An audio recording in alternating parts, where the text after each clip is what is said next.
हमें गर्मी क्यों लगती है? गर्मी का मौसम चल रहा है और हम सब गर्मी से परेशान ही होंगे।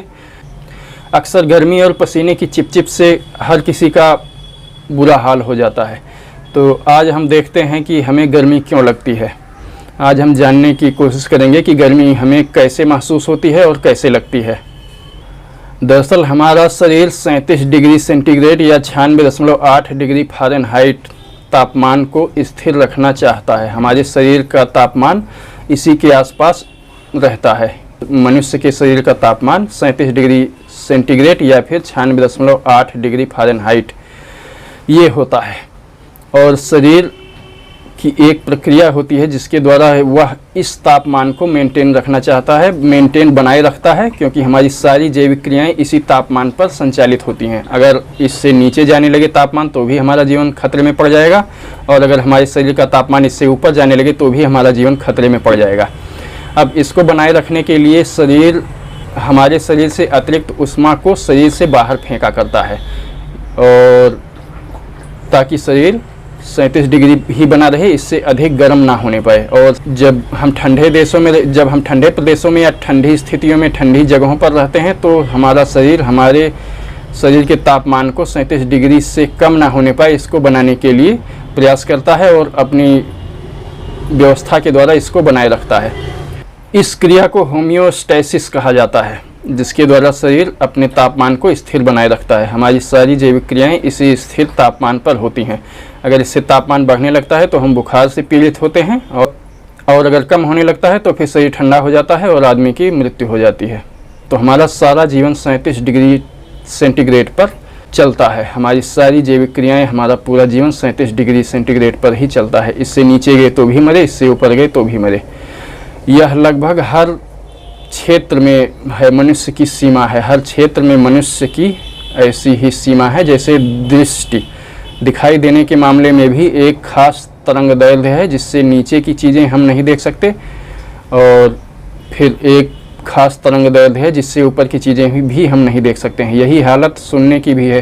कुछ खास हर्ट्ज या डेसिबल से नीचे की साउंड हम नहीं सुन सकते, और कुछ खास हर्ट्ज या डेसिबल से ऊंचे की साउंड हम नहीं सुन सकते हैं, या ध्वनि हम नहीं सुन सकते हैं। तो हम अब इन सब की विस्तृत चर्चा में न जा करके आज हम शरीर के तापमान नियंत्रण और हमको सर्दी गर्मी का एहसास कैसे होता है, या हमको गर्मी कैसे लगती है, इस पर चर्चा करेंगे। गर्मी के मौसम में हमारा वायुमंडल अत्यधिक गर्म हो जाता है। जब ग्रीष्म ऋतु आती है भारत में मई जून के आसपास, तो हमारा वायुमंडल बहुत गर्म हो जाता है। सूर्य हमारे सीधे, उत्तर भारत में सूर्य हमारे सीधे सिर पर होता है, सीधी रेखा में आ जाता है हमारे ऊपर, और जिससे धरती के बहुत नज़दीक आ जाता है, और फिर धरती पे तापमान बढ़ जाता है सूर्य की तीक्ष्ण किरणों से। जनजीवन और सभी लोग व्याकुल हो जाते हैं गर्मी से। गर्मी बहुत प्रचंड पड़ने लगती है। तो इस गर्मी में यह होता है, शरीर, अगर हम बाहर निकलते हैं गर्म धूप में या फिर ऐसे ही घर में ही रहते हैं, तो शरीर हमारा गर्म वातावरण के प्रभाव में इसका शरीर का तापमान बढ़ने लगता है, 37 डिग्री से अधिक बढ़ने लगता है। बाहर तापमान बहुत अधिक होता है और हमारे शरीर का तापमान 37 डिग्री कम होता है अगर गर्मी पड़ने लगती है। और अगर वातावरण 37 डिग्री से अधिक गर्म हो जाता है तो फिर हमें तेज़ गर्मी लगनी आरंभ हो जाती है, क्योंकि वायुमंडल की वह तेज़ गर्मी फिर गर्मी हमारे शरीर की तरफ प्रवाहित होने लगती है, हमारे शरीर में प्रवेश करने लगती है। तो इसमें होता यह है, शरीर की व्यवस्था हमारे शरीर के तापमान को 37 डिग्री पर बनाए रखने के लिए पसीना छोड़ती है। पसीने के द्वारा, जब पसीना होता है, हमारा शरीर पसीने से भीग जाता है, और फिर शरीर उस पानी को, पसीने को गर्मी दे करके उसको वाष्पित कर देता है, और वह वाष्प बन के उड़ जाती है। जब यह गर्म, वह पसीना वाष्प बन के वायुमंडल में उड़ती है तो हमारे शरीर की जो कुछ गर्मी होती है उसको पानी वाष्पीकरण की प्रक्रिया के दौरान, ये पसीना वाष्पीकरण की प्रक्रिया के दौरान ले लेता है, और फिर उसको लेकर वायुमंडल में चला जाता है, और इस तरह से हमारा शरीर धीरे धीरे ठंडा हो जाता है। अगर गर्मी, मई जून की गर्मी, जो ग्रीष्म ऋतु की गर्मी होती है, वह गर्मी अगर हमको लगती है और पसीने से तरबतर हो जाते हैं, तो हमको अनावश्यक रूप से पसीने को पोंछने के बजाय एक प्रयोग करके देखिए। किसी ठंडी जगह पर या फिर ठंडी हवादार जगह पर जाकर पसीने से तरबतर ही बैठ जाइए, और जैसे जैसे आपका पसीना सूखता जाएगा उस हवा के प्रभाव से, आपका शरीर अपने प्राकृतिक तापमान पर वापस लौटता चला आएगा और आप ठंडे हो जाएंगे।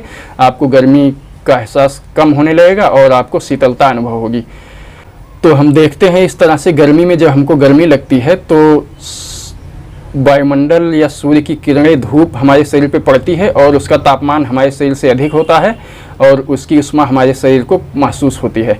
और इस मौसम में गर्मी से निजात पाने का शरीर का तरीका है, शरीर पसीना पैदा करता है और फिर वह पसीना वायुमंडल की गर्मी के प्रभाव में आकर उड़ जाता है। हवा सूखी होती है, ग्रीष्म काल में हवा रूखी सूखी होती है और गर्म होती है, तो यह पानी पसीने का होता है जब वायुमंडल के प्रभाव में आके उड़ जाता है और फिर हमारा शरीर धीरे धीरे शीतल हो जाता है और अपने प्राकृतिक तापमान पर वापस लौट आता है। और जब किसी को लू लग जाती है तो यह प्रक्रिया बाधित हो जाती है, पसीना होना बंद हो जाता है, शरीर में पानी की कमी हो जाती है और शरीर पसीना नहीं उत्पन्न कर पाता है, जिससे शरीर का तापमान नियंत्रित करने में उसे असुविधा होती है या वह नियंत्रण नहीं कर पाता है और फिर शरीर का तापमान बढ़ने लगता है। इस स्थिति को लू लगना कहते हैं। इसीलिए कहा जाता है अगर आप धूप में गर्मी के ऋतु में निकल रहे हो तो फिर पर्याप्त मात्रा में पानी पीकर निकलें ताकि पसीना बार बार होता रहे और शरीर में पानी की कमी ना होने पाए। या फिर बाहर भी हैं आप इस ऋतु के दौरान तो भी पानी पीते रहें बार बार, ताकि शरीर की गर्मी को नियंत्रित करने की प्रक्रिया चलती रहे और आपका शरीर का तापमान स्थिर बना रहे, आपको लू लगने जैसी स्थिति का सामना ना करना पड़े। तो हम देखते हैं वर्षा ऋतु की गर्मी। फिर ग्रीष्म ऋतु के बाद में वर्षा ऋतु आती है। इस काल में हवाओं में नमी आ जाती है और जब माहौल गर्म होता है और हवा में नमी आ जाती है, मानसून के प्रभाव से हवाएं नम हो जाती हैं, हवाओं में पर्याप्त नमी आ जाती है और उनमें पानी की मात्रा बढ़ जाती है। अब फिर मौसम गर्म होता है। अगर बारिश होती है तब तो कोई बात नहीं है, मौसम ठंडा हो जाता है। लेकिन इस मौसम में जब बारिश नहीं होती है और सूर्य निकल आता है तो बारिश के कारण आसमान से धूल धक्कड़ सब साफ हो चुकी होती है और आसमान एकदम से साफ और स्वच्छ हो चुका होता है। तो फिर सूर्य की किरणें बहुत ही तीव्रता के साथ धरती पर पड़ती हैं और वह धूप बहुत ही दुखदायी होती है, बहुत ही जलाने वाली होती है। अब यह धूप जब हमारे शरीर पर पड़ती है और अब हमें जब गर्मी का एहसास होता है तो फिर शरीर अपनी व्यवस्था के अनुसार हमारे शरीर की गर्मी को नियंत्रित करने के लिए, अतिरिक्त उष्णता को निकालने के लिए वही पसीना उत्पन्न करता है। पसीना उत्पन्न होता है और हमारा पूरा शरीर भीग जाता है। बारिश के मौसम में भी, गर्मी में, बारिश की गर्मी में भी हमारा पूरा शरीर पसीने से भीग जाता है। अब जब पसीने से भीग तो जाता है लेकिन तो हवा में पर्याप्त मात्रा में मॉइस्चर या नमी मौजूद होती है, इसके कारण, और यह हवा मॉइस्चर या पानी से सैचुरेटेड होती है, इसलिए उस मात्रा में या उस तीव्रता से वाष्पीकरण की प्रक्रिया हमारे पसीने की नहीं हो पाती है या बिल्कुल ही नहीं होती है। तो इस कारण से वह पसीना हमारे शरीर पर ही बना रहता है और वाष्पित नहीं हो पाता है। फिर शरीर उस पसीने को अतिरिक्त गर्मी देता रहता है, जिससे वह पसीना गर्म होकर जलने लगता है और फिर वायुमंडल की भी गर्मी को वह पसीना काफ़ी देर तक रहने के कारण सोख लेता है और फिर हमें बहुत तेज़ गर्मी और बेचैनी अनुभव होने लगता है। इसलिए कहते हैं यह चिपचिपाहट वाली गर्मी बहुत भयानक होती है। अब ऐसे में अगर हम किसी ठंडे जगह पर चले जाएं और तत्काल अपने पसीने को खूब अच्छे से पोंछ लें और शरीर को सूखा कर लें तो फिर हमें गर्मी लगनी बंद हो जाएगी और हमारा शरीर धीरे धीरे अपनी प्राकृतिक शीतलता को प्राप्त कर लेगा। तो गर्मी की ऋतु की गर्मी में और वर्षा ऋतु की गर्मी में यह अंतर होता है। गर्मी की ऋतु में गर्मी हमें लगती है क्योंकि हमारे शरीर पर जो पानी आता है, पसीना हमारे शरीर को ठंडा करके हमारे शरीर की अतिरिक्त गर्मी को सोख करके तब वाष्पित होने के लिए, तो अत्यधिक गर्म मौसम में वह पसीना जैसे ही शरीर पर आता है तैसे ही उड़ जाता है और शरीर की गर्मी को ले करके नहीं उड़ पाता है, वायुमंडल की गर्मी की वजह से उड़ जाता है। और इसलिए अगर हम पर्याप्त मात्रा में पानी पीते हैं तो जैसे ही पसीना एक बार उड़ेगा तो ऐसे ही फिर पुनः पसीना आ जाएगा और इस पानी की कमी ना होने की स्थिति में, और इस तरह से बार बार पसीना आते हुए थोड़ी थोड़ी मात्रा में ही, लेकिन तो शरीर की एक्स्ट्रा या अतिरिक्त गर्मी को लेकर के उड़ेगा और हमारा शरीर धीरे धीरे प्राकृतिक शीतलता पे आ जाएगा, अपने प्राकृतिक तापमान पर आ जाएगा। लेकिन अगर जो पानी हमारे शरीर में पर्याप्त नहीं होगा तो फिर एक दो बार पसीना उड़ने के बाद में फिर पसीना आना ही बंद हो जाएगा और फिर लू लग जाएगी और फिर बहुत समस्या पैदा हो जाती है।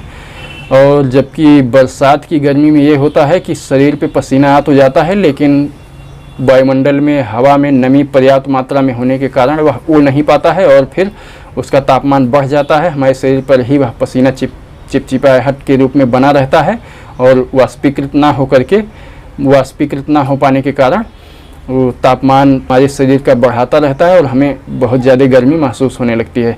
इसलिए बरसात की ये चिपचिपाहट वाली गर्मी बहुत ज़्यादा बेचैन और परेशान कर देने वाली होती है। तो इस तरह से हमने देखा हमें गर्मी कैसे लगती है और ग्रीष्म ऋतु की गर्मी में और वर्षा ऋतु की गर्मी में क्या अंतर होता है। उम्मीद है यह आपको यह हमारे दैनिक जीवन से, दिनचर्या, रोज़मर्रा की ज़िंदगी से संबंधित विषय है और अवश्य पसंद आया होगा। इसी तरह से ठंडी लगने की बात को भी हम समझ लेते हैं। ठंडी लगती है जब सर्दी की ऋतु आती है तो वायुमंडल ठंडा हो जाता है हमारा शरीर। तो जब वायुमंडल ठंडा हो जाता है हमारा शरीर जो है लगभग वही 37 डिग्री ही रहता है, जबकि वायुमंडल का तापमान 4-6 ऐसे डिग्री सेंटीग्रेड तक चला जाता है, इतने कम पे। तो इसमें होता है हमारे शरीर का तापमान अधिक होने की वजह से हमारे शरीर से गर्मी जो है वायुमंडल में प्रवाहित होने लगती है। तो ऐसे मौसम में हम अपने शरीर की गर्मी को बनाए रखने के लिए गर्म कपड़े पहनते हैं, स्वेटर पहन लेते हैं और तमाम तरह के ऊनी वस्त्र पहन लेते हैं। तो ये कपड़े गर्म नहीं करते हैं, बस ये करते हैं कि हमारे शरीर से उष्मा के प्रवाह को वायुमंडल तक होने में रोक देते हैं, एक रुकावट बन जाते हैं।